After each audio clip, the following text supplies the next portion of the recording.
జిల్లాలో గ్యాస్ సిలిండర్లకు ఎలాంటి కొరత లేదని ప్రజలు ఆందోళన చెందాల్సిన అవసరం లేదని ములుగు జిల్లా కలెక్టర్ దివాకర్ టీఎస్ తెలిపారు. హాస్టళ్లు, ఆసుపత్రుల్లో ఇబ్బందులు తలెత్తకుండా ప్రత్యేక చర్యలు తీసుకుంటున్నామని, జిల్లాలో తగినంత నిల్వలు ఉన్నాయని చెప్పారు. సిలిండర్ల సరఫరా యథావిధిగా కొనసాగుతుందని, బ్లాక్లో విక్రయించే వారిపై కఠిన చర్యలు తీసుకుంటామని పోలీస్ శాఖతో కలిసి పర్యవేక్షణ కొనసాగుతుందని స్పష్టం చేశారు. గ్యాస్ సిలిండర్స్ బుకింగ్ చేయడం మేము అబ్జర్వ్ చేశాము.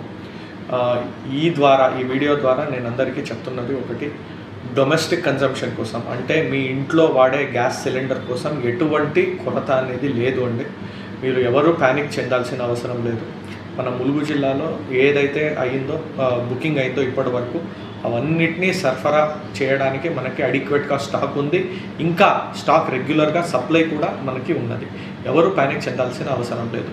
ఇష్యూ ఎవరికి ఇంట్లో వాడే వాళ్ళు కూడా, ఇండివిజువల్ యూజర్స్ కూడా ఎటువంటి చర్యలు తీసుకోవాలి అనే దానికి కొన్ని సూచనలు మీకు చెప్పడం జరుగుతుంది. ఇప్పుడు ఇంతకుముందు మనకి 15 డేస్కి ఒకసారి మనము గ్యాస్ సిలిండర్ని బుక్ చేసుకునేది ఉంది. కానీ ఇప్పుడు 45 డేస్కి ఒకసారి మీకు బుక్ చేసుకోవాల్సి ఉంటుంది. రూరల్ ఏరియాలో, మన ములుగు జిల్లా రూరల్ ఏరియా కింద వస్తుంది కాబట్టి 15 డేస్కి కాకుండా